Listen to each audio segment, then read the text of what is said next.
Okay, thank you all for hanging with us here, and we do apologize for the inconvenience with the audio and the live stream feed, but the transcript will be, the recording will be online, and it shouldn't have the static that we had with the live stream, so if you want to go back and look at the recording and listen to it, I'd encourage you to do that.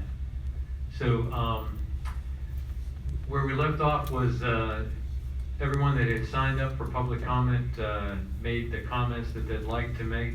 I just wanted to extend an offer. If there's anyone out there that would like to make an additional comment, we can do that now. And just go ahead and state, if you want to come up to the mic, state your name, and the same thing, 5 minutes, and we'll go from there. Thank you very much. I am Scott Ayers.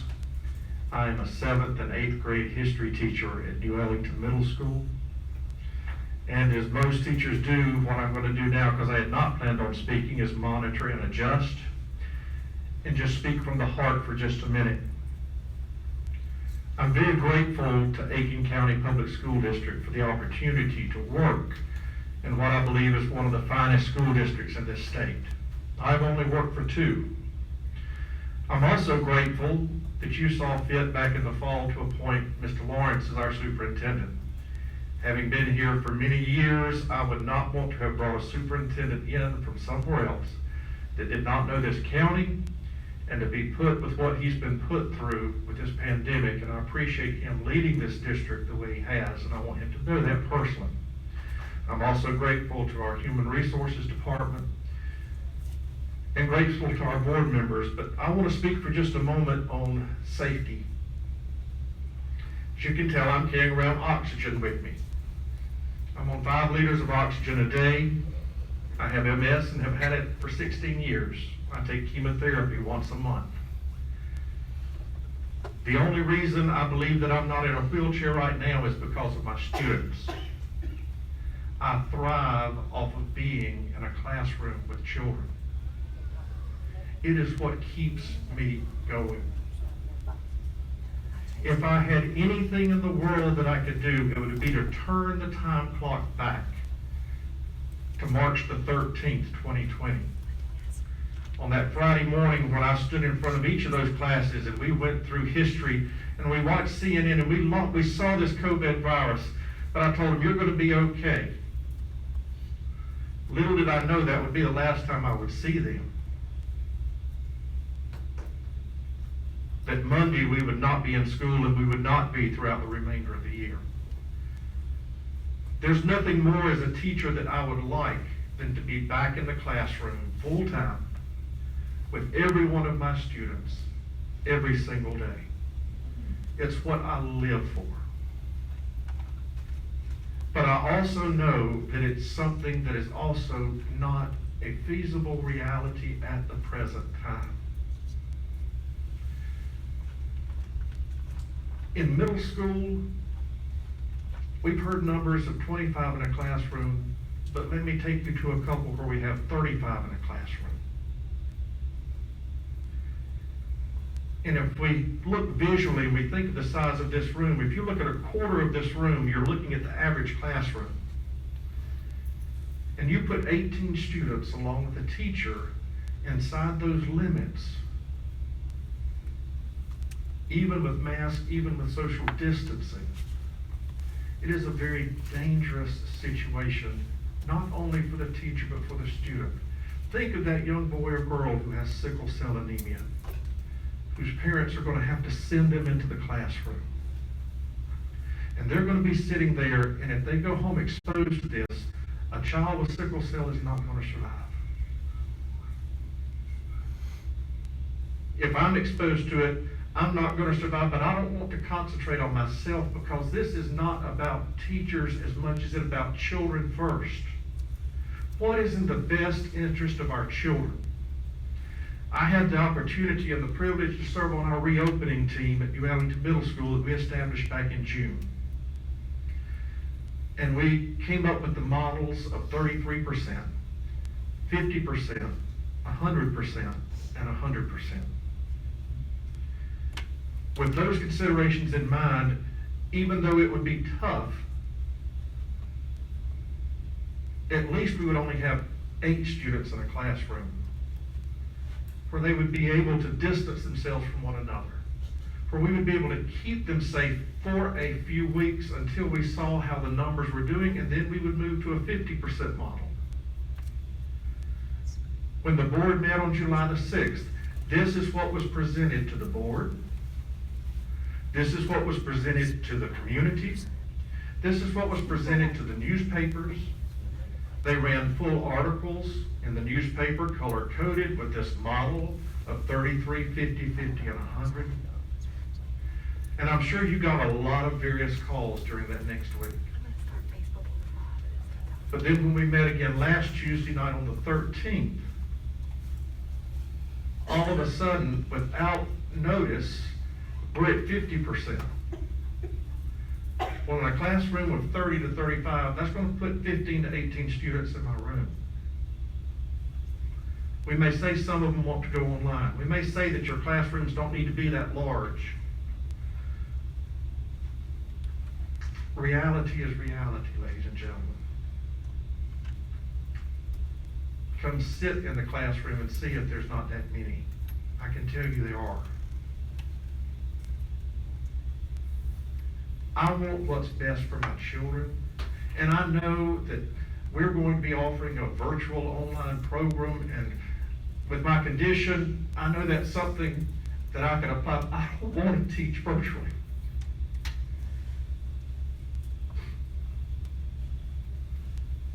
I want to be in front of my babies.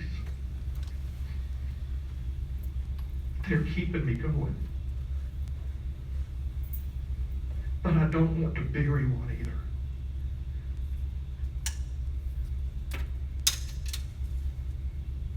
And if we put 15 or 18 in a room, I'm worried that's what we're going to do.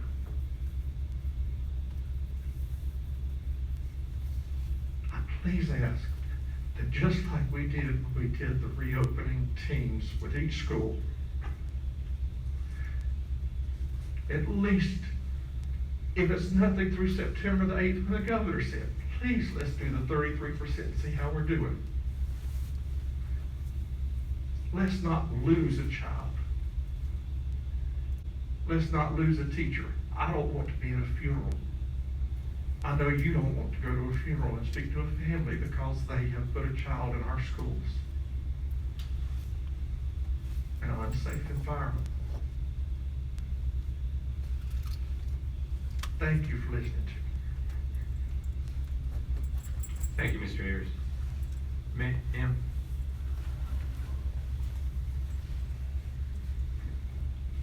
Good evening. My name is Elizabeth Caldwell. I come to you this evening as a concerned parent.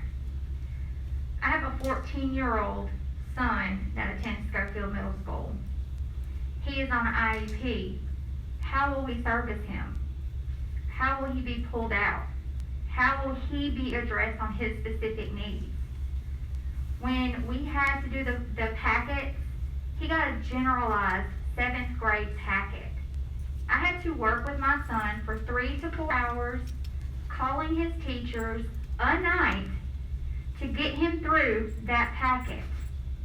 Some of the packet did not get done because it was just too overwhelming for him. I agree with what he just said. If you go into a classroom, there is no way possible to put 15 to 20 children 6 feet apart from each other. If you look at this room, there's how many seats? This room is not even is bigger than a classroom. How do you intend to transport these children that don't have transportation to and from school? They can't sit behind one another on a bus. They're not 6 feet apart. What are you going to do if a child is asymptomatic? They don't show any signs or symptoms, but that one child could come to school and infect the other children. The teachers, they take it home to their families, and then here we are. What about the parents that work Monday through Friday, 8 to 5, that can't be home?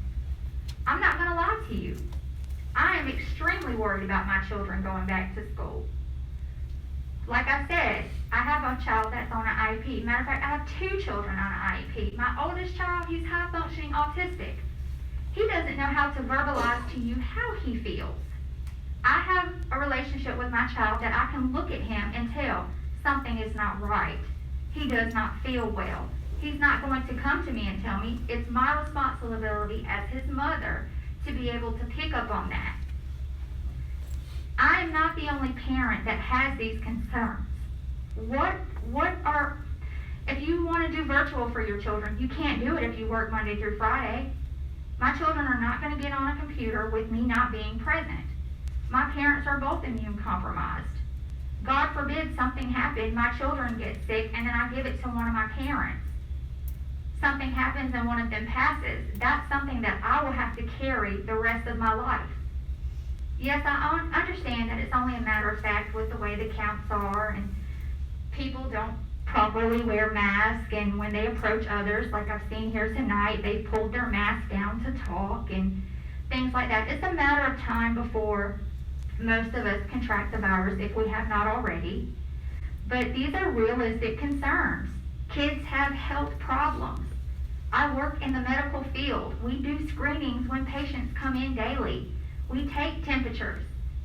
Do you know how many patients we see on a weekly average that have told us, no, I have not been around anyone. But then when you start questioning them deeper about their symptoms in a room, they say, oh, well, I did have a family member that tested positive a week and a half ago. Then you've brought that to the entire medical office where I work. These concerns are not just mine. There are other people, other parents that are equally concerned. I don't want my child to go back to school. I want them to do virtual, but how is that possible if I work Monday through Friday?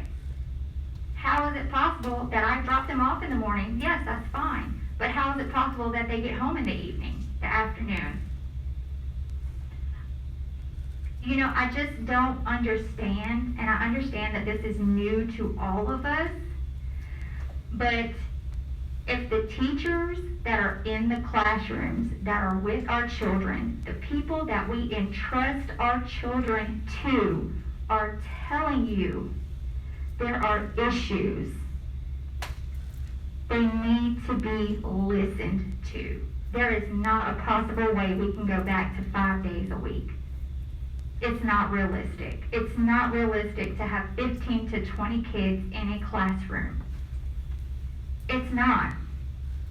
And my child will not be a statistic, and my child will not be someone that I bury, or my parents. We don't go anywhere. I go to work, my parents go to their doctor's appointments, and that's it. They won't be a statistic. I won't bury my children behind this. Thank you, Ms. Caldwell. Sir, go ahead.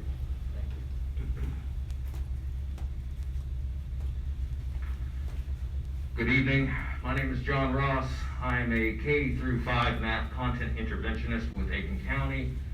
I'm also the vice president of the ACEA, but I'm also more than that. I'm a father, I'm a husband, I'm a teacher at heart. I've taught kids from 2nd to 6th grade. I've primarily focused with math and science. My students affectionately dubbed me Mr. Ross, the science boss, because I brought science to life for my students. How did I do that? Did I do that with a textbook? Did I do that by showing a video? I did that with hands-on activities. In my math instruction, what do I use as a highly qualified teacher? I use manipulatives, because our children need to be able to work with those manipulatives to be able to make the abstract concrete. So my point that I'm trying to make is that the world has changed, and none of us at this time are going to be able to pretend as if things are normal and that we can go back to school 5 days a week. That is not practical. And I hope And I will pray for the board, because I do not envy you for the heavy decision that you have to make tonight. Because so many of us here in Aiken County have very different needs. But we all, educators, parents, community members, must come together to work as one to find a solution. Thank you. Mr. Washington, what is AC for example? That is the Aiken County Education Association. Thank you. Thank you, Mr. Ross. All right, last chance. Anyone else? Okay. Well, we appreciate everyone's comments and all the comments from the folks at home too. Now I'm going to kind of ask the board members if anyone wants to make any statements, and then I'm going to ask Mr. Lawrence to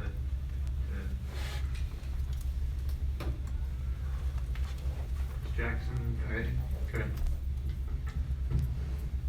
I just want to tell everyone, thank you for being brave enough to come out tonight and speak your opinion. I understand that it is an emotional piece for everybody, including myself. And I want you to know that you've been heard.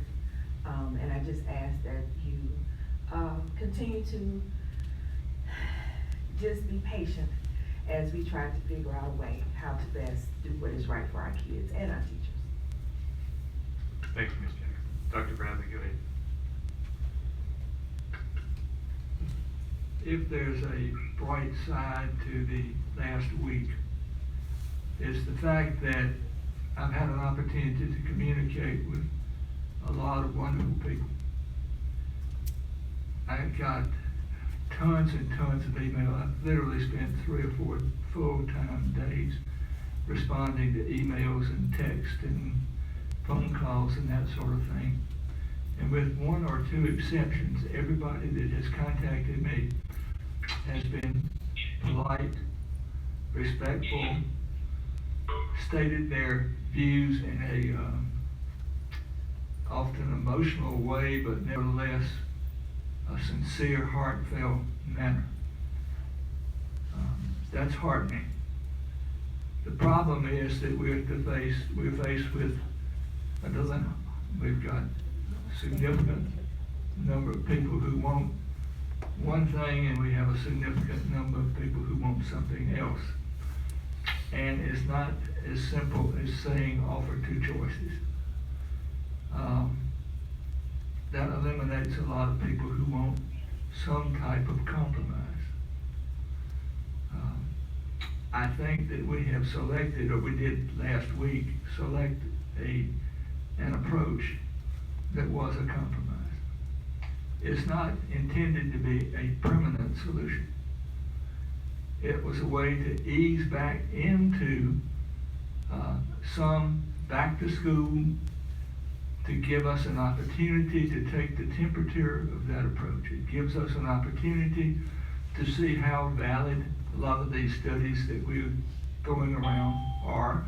The latest one I saw came out a couple of days ago, and it stated clearly that kids 11 and up spread and contract the disease at the same rate as adults. Now, the South Carolina data that I've looked at says that only 4% of the children under age 11 get the virus. That the age group from 11 to 20 has an 11% contraction rate. Those are fairly low numbers. In our school district, that would be 27 children under the age of 11 and something like 67. And this is like July the 12th, the data that I'm talking about. But would get the virus. Those sound like low numbers, and they are, unless you're one of the 27 or 67. The real problem we have too is that these kids come into contact with adults, and they could facilitate the spread of the disease if indeed they had it. It's just a risk. It's a real risk. I, for one, favor a measured, return to school. If we go back to school on a 50% model and in several weeks, month, nobody gets it, everything seems to be rocking along, then I'd be very amenable to let's going up from there. And hopefully in a few weeks, a month, we could be back to full-time school. I don't want to take the risk of throwing everybody back into a school and see what happens. I don't want the death of a child on my conscience. Nobody can assure me to my satisfaction. The science we're talking about is not science. It's anecdotal. People observe what happens in South Korea, and then they write an article about it. The problem is that in most of the cases where we're quoting data, the children have been home. They haven't been in school. Certainly in South Carolina and the United States, the data, we shut down in March. Everything shut down. We just started opening up again. And look at what's happened. Things are going crazy all over the United States. Opening up apparently was a mistake as far as, limiting the spread of the virus. I understand that there are arguments to be made, economic arguments, etc., political arguments, so forth, but I'm not a politician. I run for office, but I'm really not a politician. I'm here because I care about kids and I want to do what I think is right for them, and that's what I'm going to do. But again, I just wanted to compliment all the people who took the time to write me letters and make phone calls and send me texts. And I listened, I struggled with it, I laid awake at night trying to figure out what the best thing to do is. And I'm not sure I know. I know what I'm going to do, but I don't know if it's the right thing. But it's what I have to do when I look myself in the mirror every morning when I shave. It's what my conscience says I have to do. Thank you. Thank you, Dr. Bradley. Anyone else? Mr. Crane, go ahead.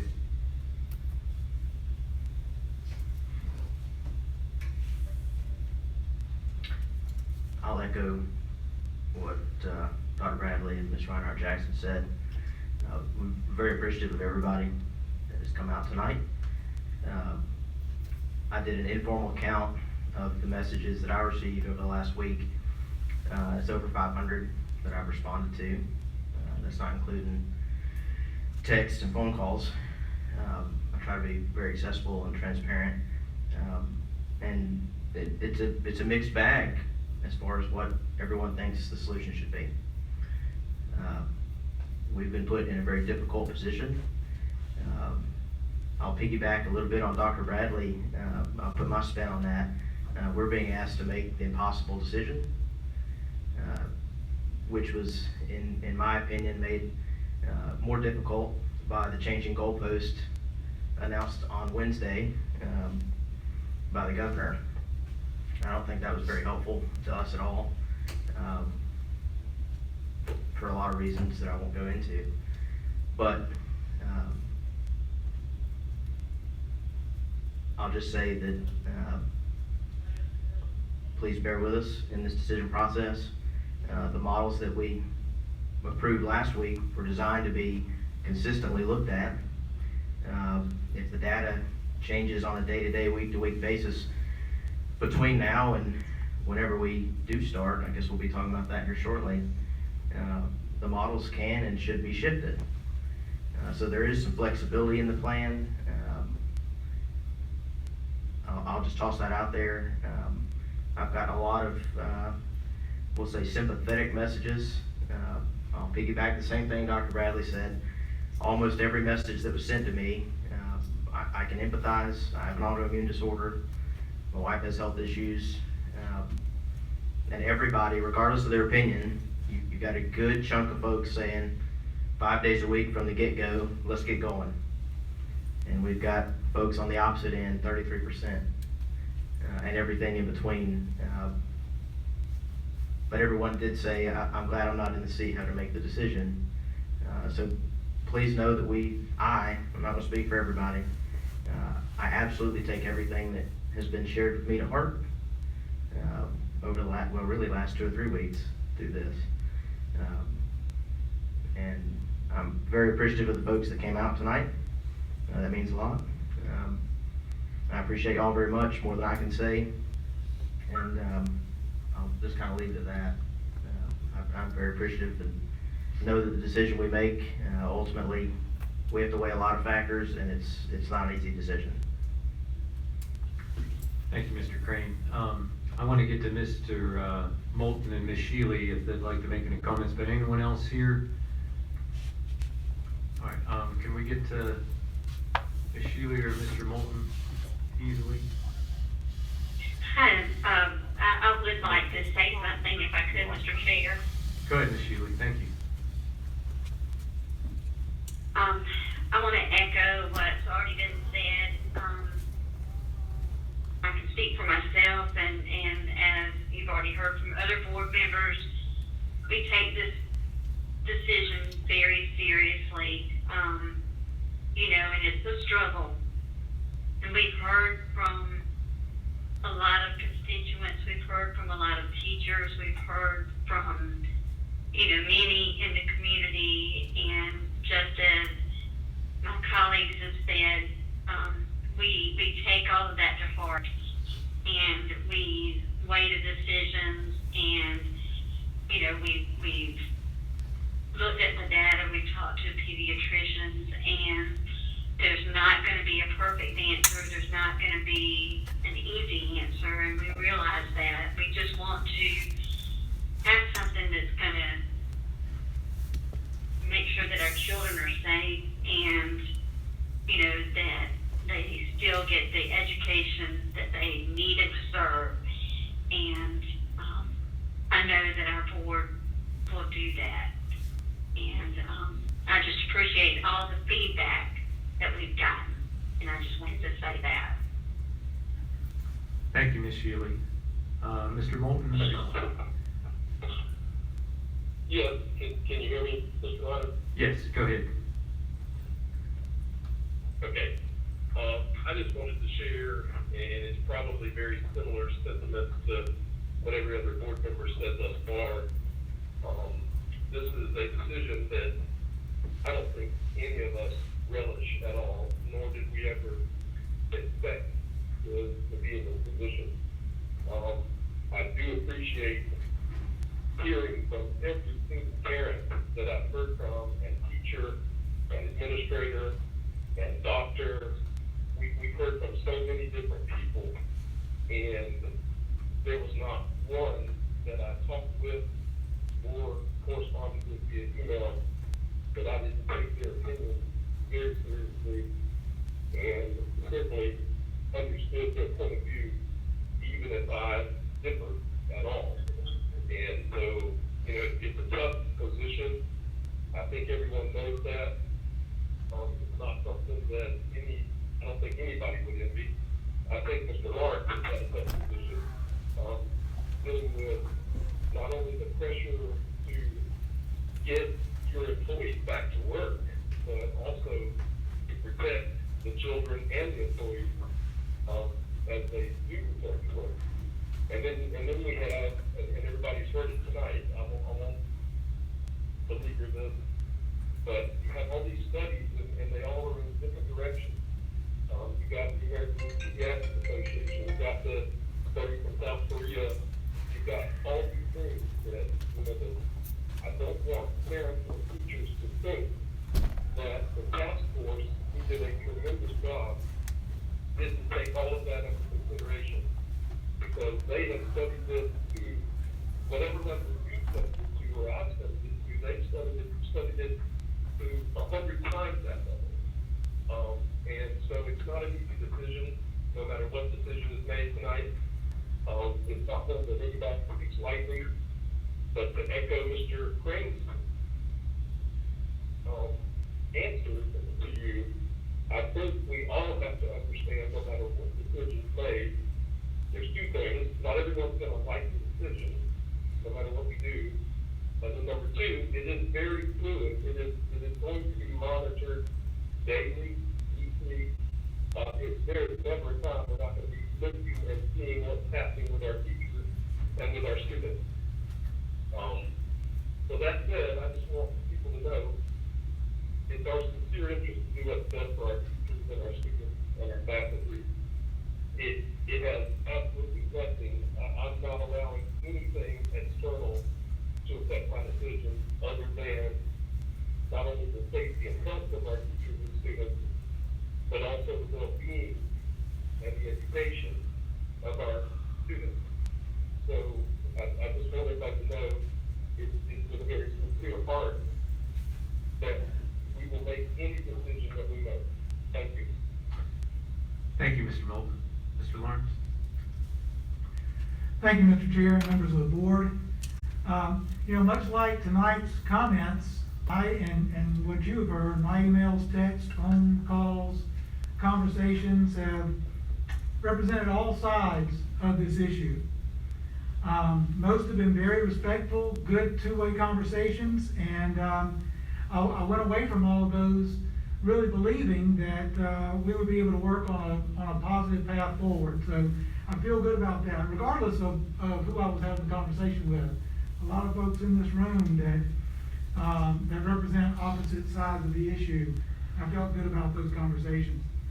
But as has been said, we have to look at a lot of different pieces of data. I mean, the one that gets talked about the most, I think, is that 2-week trend document that DHEC has been putting out every week.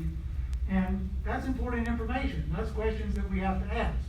We have to know what are the overall positive cases, and are they rising or are they falling? Are the cases per 100,000 population rising or falling? And I think that Mr. Pettigrew mentioned that Aiken County again today has the lowest the lowest cases per 100,000 in population. We kind of go back and forth with a couple of other districts. And then is the percent positive of those that are being tested, is that rising or falling? So that's important information, but we also have to look at other information. And at our last meeting, we talked about a back to school advisory committee, a committee that's going to include several constituencies, physicians, parents, principals, teachers, our nurse supervisor, and several other personnel from the district, to look at not only that 2-week trend data from DHEC, but also monitor the research on all sides and anecdotal data from all sides. Recommendations from DHEC, CDC, the Academy of Pediatrics. You know, the thing you have to think about with DHEC, DHEC looks at the spread of disease. That's what they use to make a recommendation on. If you look at the Academy of Pediatrics, they look at children, and they look at the impact of disease on children. But that doesn't mean that DHEC is looking at the economic impact, that DHEC is looking at children. It doesn't mean that the Academy of Pediatrics is looking at the impact on children's families or on teachers or anybody else. So that's why you can't just take one piece of data and make a decision based on that. You have to weigh all of those pieces, including if we start in a measured fashion with a hybrid model of 50% of our student population, we can observe what happens in our school. We can observe what happens in other school districts around us. We've got school districts who will be starting on August 3rd in our area. We can observe those things as well. And also surveys. Those are things that we also can definitely pay attention to. So, as my recommendation was a week ago tonight, that is still my recommendation, that we return to school on August 15th with 2 options for parents. Option 1 being a full virtual model using our own ACVA, Aiken County Virtual Academy, and also our new Aiken Innovate. And at this point, we've had a great deal of interest in those programs. And then the other option for parents would be a hybrid instructional model, which would be the 50% of our students attending on Monday and Tuesday, the other 50% of our students attending on Wednesday and Thursday. 3 days each week, students would receive instruction remotely. Fridays would be dedicated to teacher planning and remote learning and practice for students. We believe, as I said last week, that in most cases we'll be able to follow social distancing and other recommendations from CDC, DHEC, and other groups. We also recommended that after 3 weeks, on the Tuesday after Labor Day, that the recommendation is that elementary students return to school 5 days a week, remaining in a modified traditional model so that students remain in their family or class groups. Now, the reason that we have a advisory committee for back to school is that circumstances can change. And so I think it's important for us to say that our goal is to have elementary students back in school 5 days a week on September 8th. I also believe that it would be irresponsible to automatically say that that's going to happen. There is no absolute trigger. If there were an absolute trigger, we wouldn't need a committee. We have all those pieces of data that I mentioned earlier, and that's what the committee will do. They'll look at that and make determinations, and as we get closer to the that September 8th date, we can make a decision as to whether we're able to continue with that plan. So, and, you know, I think that's all I have to say. I know the board wants to discuss this, and the reason that we're meeting tonight is to discuss that in light of new circumstances in our state over the past week. So, with that, I just reiterate my recommendation that we return to school on that hybrid model, giving parents a choice of virtual. Thank you, Mr. Lawrence. Any questions for Mr. Lawrence? I was talking about board members, I'm sorry. I know, but I have a question that honestly has not been answered. If we end up going back to the 5 days a week, what happens if our numbers jump? Are we able to go back to the hybrid? Has that been? If you're comfortable. Yeah, so, all along, that's one thing that was mentioned on the July 7th meeting, when we had the original workshop that we shared the work of the committee. We were calling the levels phases, and I tried to be very clear that the phases did not necessarily mean that they were hierarchical and that they would go in order. That we could start at any phase and we could go backwards on phases or we could go forwards on phases. That was something that I tried to make clear. I think Dr. Bradley actually asked the question that night as to what I would recommend for starting, which phase I would recommend starting in. And at that time, I believe I said that at that time it was phase 2, which was the 50-50 hybrid model. So to answer that question, yeah, the committee could recommend moving forward with full traditional, depending on the information, or they could recommend, based on the conditions in Aiken County, that we go back a phase. So that's something that they certainly could recommend. Now, the decision on making a move like that doesn't belong to that committee. The decision belongs to the school board. However, I'm sure that the school board would not have us appoint a committee and not take their recommendations very seriously. So that's a very important role that those folks are going to have. Thanks for the question. Ms. Jackson and then Mr. Crane. Oh, okay, Mr. Crane, go ahead.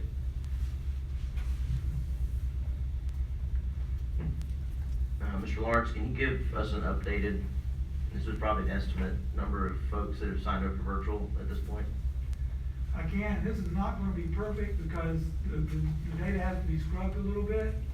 But the number on the survey right now is 3,688. And I believe, there's some duplication in there, and I know that Ms. Olin in our accountability office is going through and cleaning that up. So, that could be a couple hundred high, but so 3,500 or so.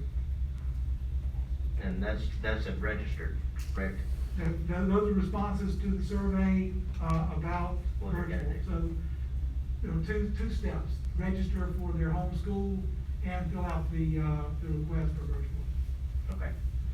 Mr. Lawrence, would you please clarify the difference for the parents and people at home? Because we've been using a lot of terms: remote, virtual, Right. and Aiken Innovate. Okay, so Aiken Innovate and virtual are the same thing. Aiken Innovate is our umbrella term for virtual program. And virtual means they are 100% virtual. They are getting their instruction online.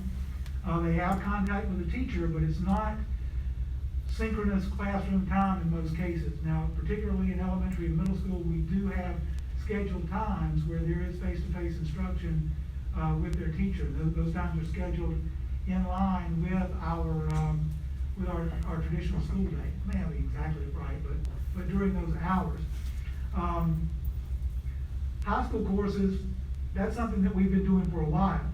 So they're not necessarily going to be synchronous that way. Those are things that through the learning management system and with connections to the teacher through email, through video chats, through those kinds of things, those students have interaction with their teacher. But there's a lot more independent study that goes on with virtual. I've said several times, I think, that virtual doesn't necessarily work for every student, doesn't necessarily work for every family, but it is certainly a wonderful option, especially in times that we're dealing with right now. Remote is a little bit different because remote is the time that students spend away from their face-to-face teacher. So in our model that we're recommending, 2 days a week, our students in a smaller group than normal, but 2 days a week, our students are face-to-face with their teacher in their classroom. If they're in elementary school, they're in their home classroom. If they're in middle and high school, they're changing their classes, they're going through their normal schedule. And if they have 7 teachers a day, then they're seeing 7 teachers a day. Then on the 3 remote days, they're extending that learning. So in cases where you have good connectivity, hopefully you're able to download information, you're able to download videos from the teacher and those kinds of things. If you don't have good connectivity, hopefully you've got technology at home and we're able to send some of that material home. If you're in one of those situations where you don't have connectivity and you don't have a device, then we are at least going to be able to continue instruction with paper packets.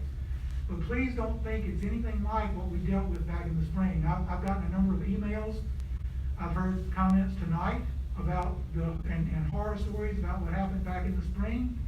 The spring was sprung on us without any warning. On a Sunday afternoon, we were told there was no school on Monday morning.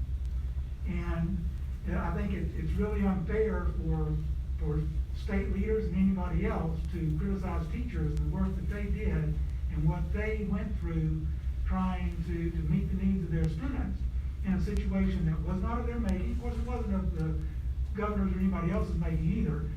An emergency occurred, and the governor took action on that emergency. He was right to do that. But let's not now say that our teachers failed when they did not fail. So I think the second day, we had food on buses going out to students in our communities. And by the 4th day, could have been the 3rd day, by the 4th day, we had instructional packets going out for download. So we didn't waste any time. We got things rolling. This will be much different because students will have contact with their teachers every week. And the work that they will be doing is being created by their teachers in their classrooms based on what they are doing in that classroom. So just for clarification, in the hybrid model, the 3 days that are remote, they will be doing online with pre-taped lessons or pre-taped lessons by their teachers that they see face-to-face on those 2 days. Where it's possible. There'll be a combination of things. It'll be an extension of what they do in that classroom. Some of it could be videos from their teacher, some of it could be videos from other teachers and content interventionists like John over there. So there are lots of opportunities and lots of resources that we've been creating all summer long in preparation for this. Mr. Ness? Yeah, so the governor suggested that we should delay schools to start to September 8th for a number of reasons. I don't necessarily have the same reasons he does, but I do think it sounds like a good idea just from a perspective of, and I can be wrong, but schools are probably behind in their planning to opening schools. If If you look at the epi curve for Aiken County on DHEC website, you can't call it a trend, but it's going down. And more time may be beneficial and change our decisions. And then lastly, you know, a lot of the feedback has been from parents that they can't make up their mind about the virtual decision because they can't process the information or they don't have answers to some of their questions. And you could extend dates and give people more information. So that leads, why would you not delay school? What's the reasons not to? I'm sure there are a lot of reasons not to delay school. One of them being it, and this may not be a factor for anyone, but you're going to extend school deeply into June. So that's one issue that we would have to deal with. You could modify that a little bit by shaving off of some breaks during the year. You don't have a lot of breaks that you could shave off, but you could shave some of them off. A couple of days of Christmas, a day of Thanksgiving, maybe some of the spring days. We've got that fall break. You could do some things with that could allow you to finish before the end of June at least. But we would go deep into next summer, so that's a consideration you might have. I assure you that our principals, our teachers, our instructional staff would take advantage of that time to be better prepared. But by the same token, if we start on August 17th, we'll be ready also. It'll be more of a stretch, but.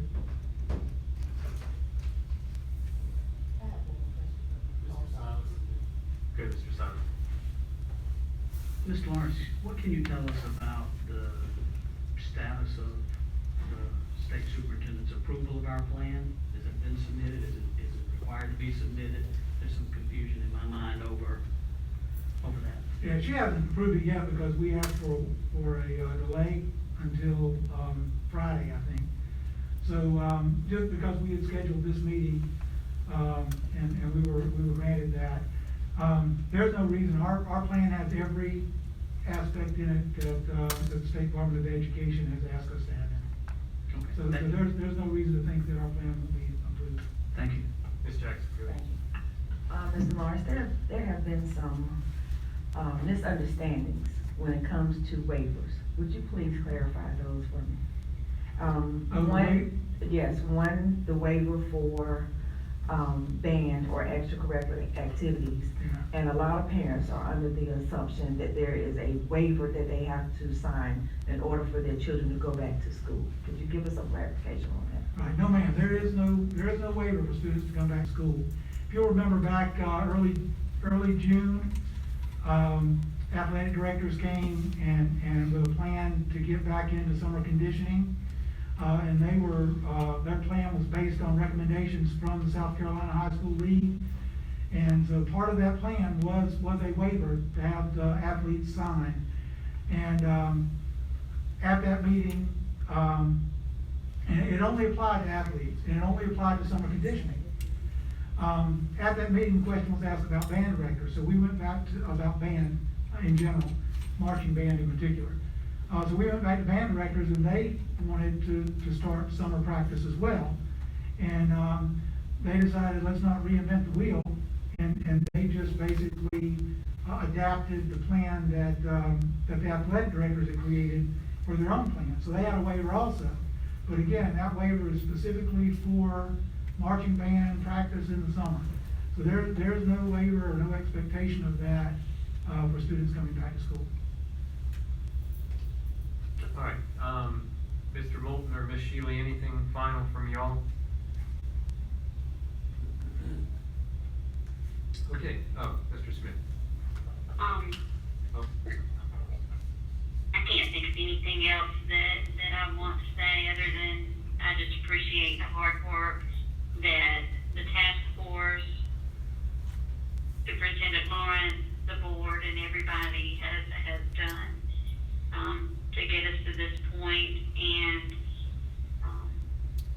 I just ask for the community again to understand that even though there's no perfect answers, we are sincerely listening again to everything, and the end vote will be what we feel is the right thing to do for the students and the teachers and the community. Thank you, Ms. Shealy. Mr. Lana, I do have one question. Go ahead, Mr. Moore. I actually had a few, but I've narrowed it down to what I think after listening to everyone that I think is the only one I haven't heard an answer to. And, it is, I know we had a deadline, we extended the virtual deadline, to tomorrow, I believe. And I had some folks in schools, administrators asking, do we have a deadline for normal registration? And the reason they're asking that is they feel like they need to know how many students to prepare for. They don't feel like it should just be a deadline for virtual registration. That's all. I don't believe there is a set deadline. I mean, we are certainly encouraging parents to register as soon as they can, and we'll continue to do that. You know, all students are required to go to school, so if a student shows up on the first day of school and hasn't registered, we're not gonna turn them away. So it's kind of difficult to set it. You can set a deadline, but you really can't enforce that deadline. The thing about virtual, we can set a deadline that's enforceable because we have to put the resources in place, we have to put the teachers in place, and so once that's done, we run out of space for any more students. So a general deadline for registration gets a little tougher, but we do encourage parents, please register as quickly as you can, so we can make those decisions on classrooms and those kinds of things. Thanks, Mr. Lawrence. Mr. Smith and then Mr. Crean. Several times over the past few days has come up with some questions, and there seems to be some confusion about the virtual program that we started out calling it, and it's morphed into the Aiken, I can't remember. Innovate, yes, sir. Innovative program, and there was something else. Can you possibly tie that in together and just talk about it, because it's all the same thing? And when we talk virtual, we're talking virtual classroom. When we talk innovative, we're talking virtual classroom. Right. But there's some confusion because people are thinking they're two different things. Right. Can you talk to that just a moment, please? Yes, sir. So Aiken Innovate is our brand. So every school district has got a virtual program now of some kind. So ours, you know, we needed to brand it. We need to be able to say, this is the one you're gonna have if you come to Aiken County. And so we chose Aiken Innovate. We can't use the word school in it, I think, because that creates some issues with the state. I don't know, the student information system, somewhere there's a problem if we use the word school. So we came up with Aiken Innovate, and I don't know who to give credit to for that. Ms. Glover? So, yeah, Mickey does, that, I would not be surprised at that at all. So Mickey is certainly creative and has done an incredible job moving our virtual program forward. And as of right now, the deadline to register is tomorrow at 4 p.m., 5 p.m., tomorrow. Tomorrow, midnight tomorrow. Midnight tomorrow, okay. Just want to make sure that gets out there. Now, of course, now that, and let me just make sure I clarify the deadline, because we've got to assign teachers, we've got to train those teachers, they've got to be ready for anywhere from 20 to 100, depending on if they're a high school teacher, 150 students. If we can't get those teachers in place in the next week or two and get them trained, they're not going to be ready to do that. So obviously, as Mr. Nessel said, if there's a change in the start date, we can make some changes there because that gives us a little bit more time. But based on an August 17th start, that deadline really is important. And I've answered a few questions about what if somebody moves into the community. Well, it's very unlikely that we're gonna be at exactly the maximum number for every teacher. You know, if we feel like a virtual second grade teacher can have 25 students, you know, it may be that when we settle everything out, we're at 20 students. So we've got room to add some more students. So students who move in, somebody who has an unexpected reason that they come to us and say, and says that they need to have virtual, we can look at those things on a case-by-case basis. But the general deadline to prepare for virtual needs to be tomorrow. Thank you. Mr. Crane, go ahead.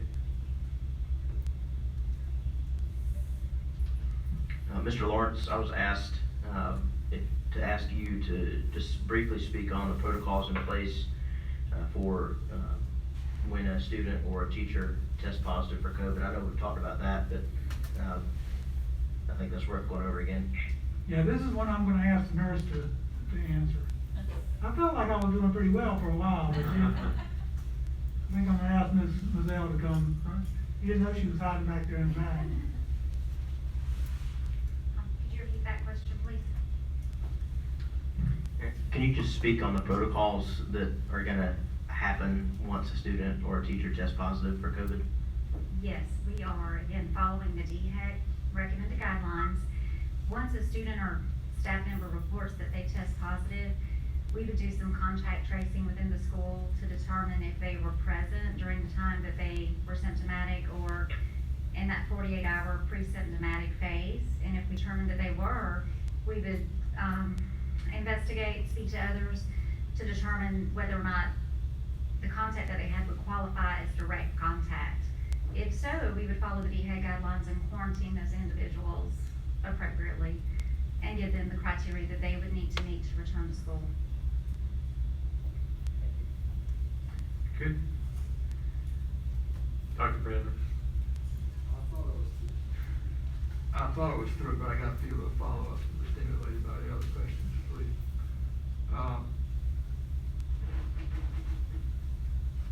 The begin date for the elementary schools return to 100% is the 8th. That's the first day back after Labor Day. We meet that night, do we not? That is the second Tuesday. Oh, yeah. Yes, sir. I was gonna suggest that it might be better to wait till the 9th to make that shift, but, well, I don't know, you couldn't do it in one day, maybe.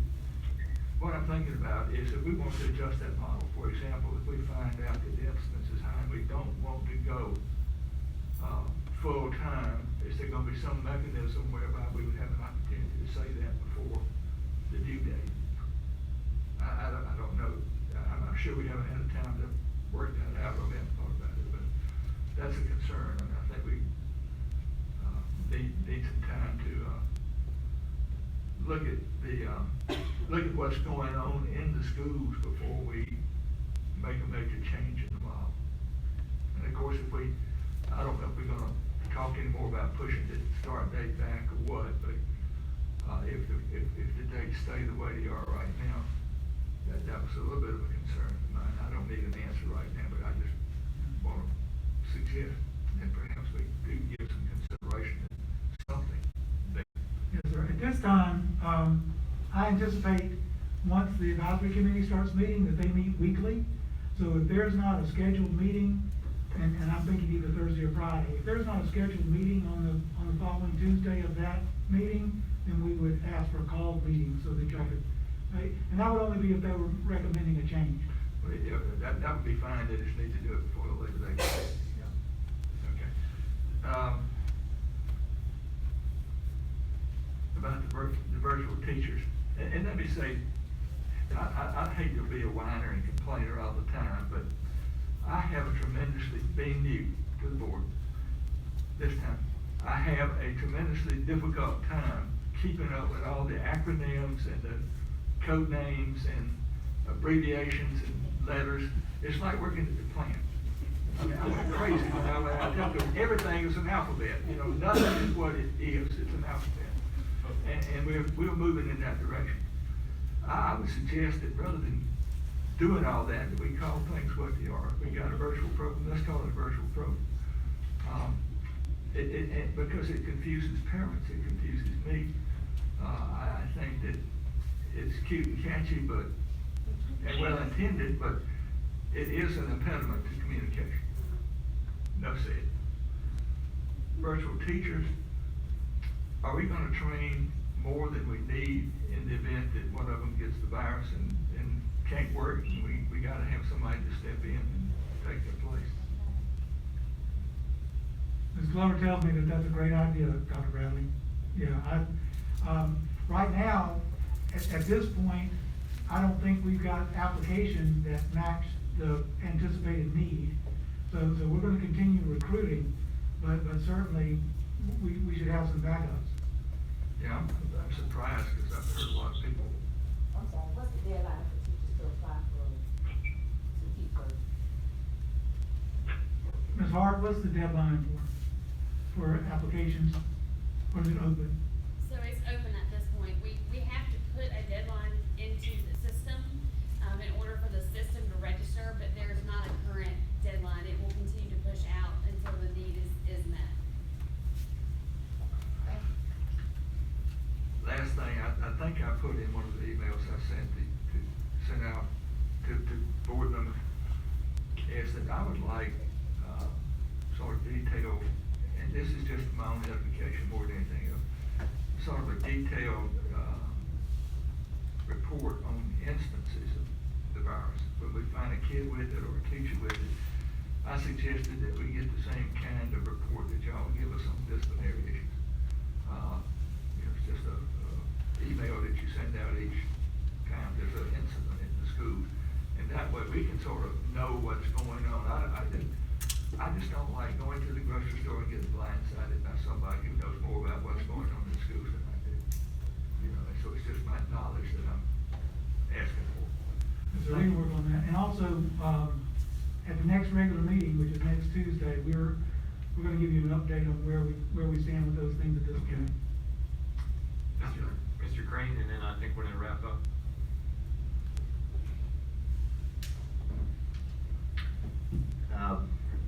So this will be it then. I have a comment and a question. I'll start with the question. I know all of us have heard from quite a few educators who are interested in wearing scrubs. If we go back to instruction, whether it's 2-day, 5-day, whatever. I'm not inherently opposed to that idea. Can we speak to that? I can give you my feeling on it. We are an educational entity, not a medical entity. Scrubs kind of indicate medical more than education. I don't know. I think that that when some of the arguments that I've heard are ease of cleaning, expense, comfort, and those kinds of things, but I think that there are a lot of clothing items that are very comfortable. I think khakis and a golf shirt are pretty comfortable, but I think there are a lot of ways that we can do that without projecting an image that we're a medical facility, and I think that's what scrubs do. So I wouldn't like to entertain that idea. Although I'm willing to listen to other sides of that argument. Well, that's fine. I know in my career, right, I wear this all the time. But I do casual days where I dress more like Mr. Smith. So maybe we should, I'm not saying that. You're retired, right? That's what, and I'm very comfortable, and to the point, either way that I'm dressed, I'm still professional. So maybe there's, I don't know, some room for something there. And I'll leave it at that for the time being. The other comment I would make, I've had a lot of teachers reaching out about the Innovate virtual. and I've directed them to the website on where to look at it. But I don't know if it was live when I sent them to it or not. But I know we're gonna be sending out some more information about that, or we did today. We did today. One way or the other, I think we should get a little more clarity for the educators who might be interested in that as an option.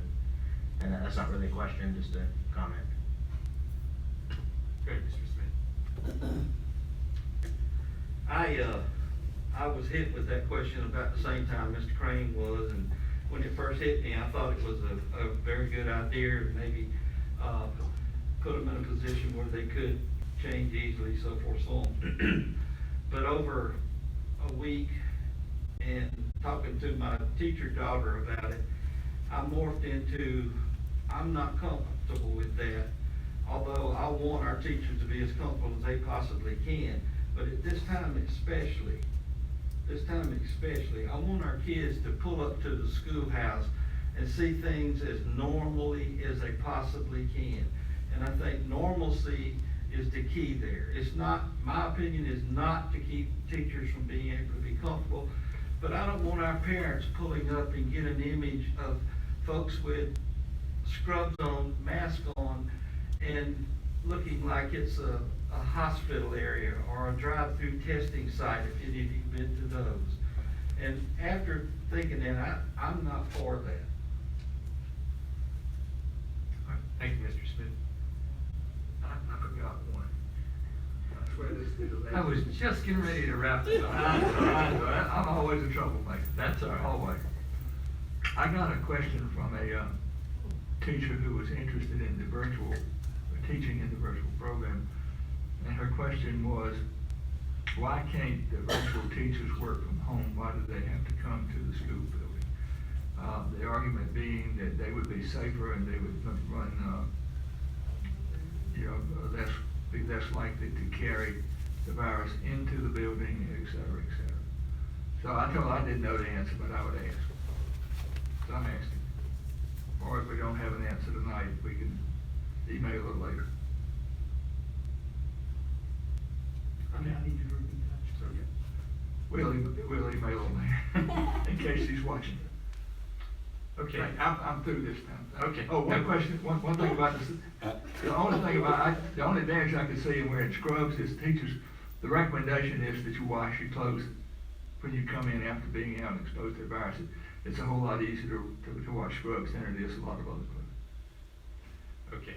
I promise. All right. Okay, so I'm gonna try to wrap this up here. Again, I wanna thank, and we wanna thank y'all for being here tonight. Those here in the present and at home. And we heard what you said. We realize there's people on both sides of the issue. And, we're gonna make decisions what's best for our county, like what we said at the beginning. Like Mr. Lawrence said, and some of the board members have said, this is a dynamic situation. We're gonna look at it on a daily basis, a weekly basis. We're gonna really rely on the advisory committee to advise us, and then the ultimate decision is the board when we change from student populations. But right now, as it stands, there isn't any movement to move from the decision we made last Tuesday, which we would go back to school on August 17th at the 50% hybrid model. And then the other option is virtual for folks. So if I don't hear any changes, that's what we'll do. And I'll just encourage everyone to register. Tomorrow is the deadline. We heard midnight tomorrow. So we'll go from there.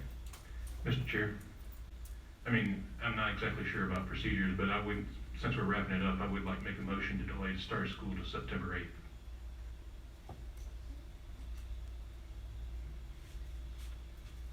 I'll second. Okay, so it's been moved and seconded that we move the start date from August 17th to September 8th. So we'll entertain a discussion on that now. Mr. Crane, go ahead. All right, two things on that. Number one, make sure I'm close enough. Number one, obviously this has already been addressed in a little bit of conversation, but we really need to think long and hard about the days we're gonna have to make up there and where to harvest from. There's a couple of clear options, I think, but it just needs to be an informed thought. And then second, if we do that, I think it would be appropriate to extend the registration deadline at least a couple of days as well. I don't know that needs a motion amendment, but probably doesn't. Good. Mr. Chair, Mr. Crane, we would extend the registration deadline for virtual accordingly. Ms. Jackson, go ahead. Since the motion is on the table to extend the deadline, I don't know if this would need to be an amendment, but I'd like to see that, if the Masters is not open to spectators, that we use those days, to make up the difference, from the start of school to the end of school. That's what I'm saying. I'll just toss that was what I was implying with like the November Masters. I think it's automatic.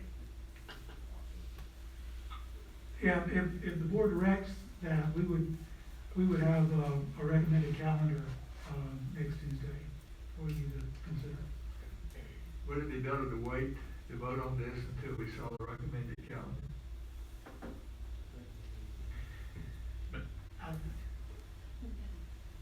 Just, I have multiple concerns, but the immediate concern, so we're moving forward with a certain plan. My immediate concern is that too many parents don't have the information to make a choice.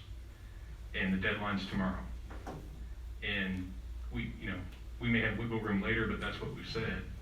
And that's why I think we need to try to make a decision now. Or if we want to consider, I think Mr. Lawrence's comments about you gotta be able to plan, or you can't just push out the registration deadline for virtual, right? You gotta push out the start of school. I did run some numbers, in case, well, I say in case this came up, I figured this would come up. But, there are some dates that I would suggest and what I would bring in a calendar. And, those would include, the, October 19th, which is a parent conference day. November 9th through the 13th, which is that fall break for the Masters. And I don't know, the rest of golf doesn't have spectators now. Who knows if there'll be spectators, at the Masters in 2 months. The 25th of November, which is the Wednesday before Thanksgiving. It's been within my teaching career that we added that day anyway. We used to just get Thursday and Friday off for Thanksgiving. Christmas, I think, is on Saturday. So we actually could still have a pretty good Christmas break if we took the Monday and Tuesday of that week and made those school days. That would be December 21st and 22nd. We've got District PD on January 15th. We could take that day as a school day. And then teacher workday graduation right now is scheduled for June 11th. We could also use June 14th through the 17th, and then have graduation on the 17th and 18th. That would make up all of those days. We'd be a week later than we are right now. And we would have to make up those 2 teacher work days. So I would have to check the regulations to see if we could add 2 more days at the beginning of the year. But those 2 teacher work days, the parent conference day and the PD day, would have to be shifted somewhere. But we would have the ability to run school from September 8th with graduation on June 18th, if we're able to move those dates. Good, Mr. Crane. Just as a follow-up to that, we can't plan this at all, but I would assume since the governor is pushing for September 8th start date, not that I'm really interested in the pressure he's trying to put on us, but I'm assuming that the state might be willing to forgive some days maybe, too. That might help us. There's no way to know that. I would be surprised. They've been real eager to waive seat time. That's been something they were okay with. But they've been pretty firm on the days, and that's because they're legislative, and so the General Assembly would have to take action on that. Ms. Shealy or Mr. Moulton, do you have any comments on that? Mr. Moulton or Ms. Shealy? Oh, yeah, Mr. Liner, I have a question that I'm sure Mr. Lawrence will probably answer. Before I would be willing to vote to postpone the start date, I have a question that I thought I knew the answer in my head. I want to hear it from Mr. Lawrence. If we stuck with the 17th as the start date, and we got close to the 17th, and the COVID numbers were still trending highly positive, would the advisory committee be allowed to tell us, hey, let's wait at that point and still be able to start later? Yes, sir, they could make that recommendation, but the board would have to actually make the call on delaying the start date.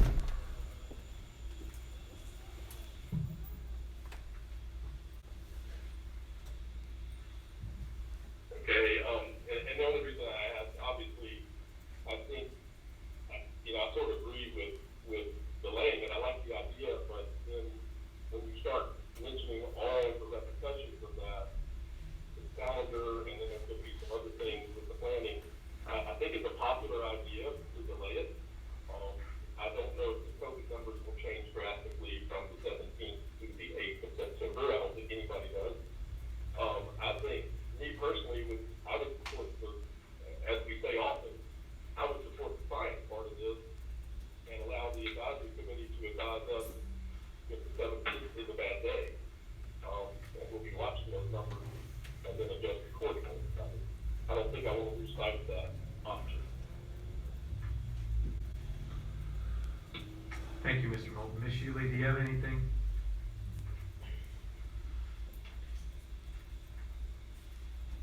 All right, The only anyone? thing I say is that I do agree. I think that the 17th is a good time. I do, however, think that, we do need to closely watch the numbers, as I know we will. And, I think we could adjust accordingly, if it needs to be September the 8th. But, I think at the end, I would feel comfortable with either of those choices, but, ideally, we could start back safely on, August the 17th. I would like to do that, but I wouldn't have any heartburn with September the 8th. All right, anyone else here? I'll just make a comment. Yeah, I think, I'm okay with the 17th, and then looking at the data and letting the advisory committee advise us on the change of the elementary school later on in after Labor Day in September. I'm a little worried about the graduation dates, pushing that all the way back out into June, and we're not even talking about if we had some kind of weather days or something like that too. So we're adjusting the calendar a good bit by delaying the start. So that's kind of why I would be in favor of keeping it what we agreed upon last time. But we're looking up one thing here. So give Mr. Lawrence a second here.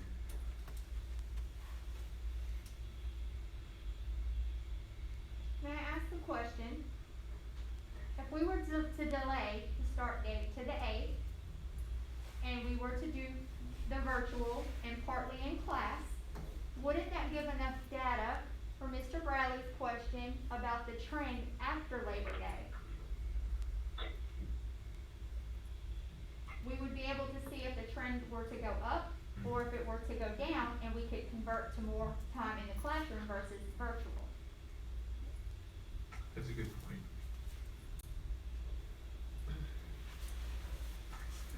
policy says board members present. What we were looking up is, we need to take a vote, and I don't think, the policy doesn't allow remote voting. So it's only the board members present that can vote. So, all right, so, just to restate the motion was to, delay the start date, from what we agreed upon, the August 17th to, September 8th. So it's been moved and seconded that we do that. So I'm gonna go ahead and call for the vote now. All those in favor, raise your hand. Looks like 1, 2, 3. All those opposed? 1, 2, 3, 4. So that motion fails, 4-3. All right, so now I'll wrap us up then. So the decision that we made last Tuesday stands, that we'll start school on the 17th of August, using the hybrid model and also having the virtual option. So I'll entertain a motion to adjourn. Move to adjourn. Second. So it's been moved and seconded that we adjourn. All those in favor, raise your hand. All right, that's unanimous, and we'll see you all next Tuesday. Thank you.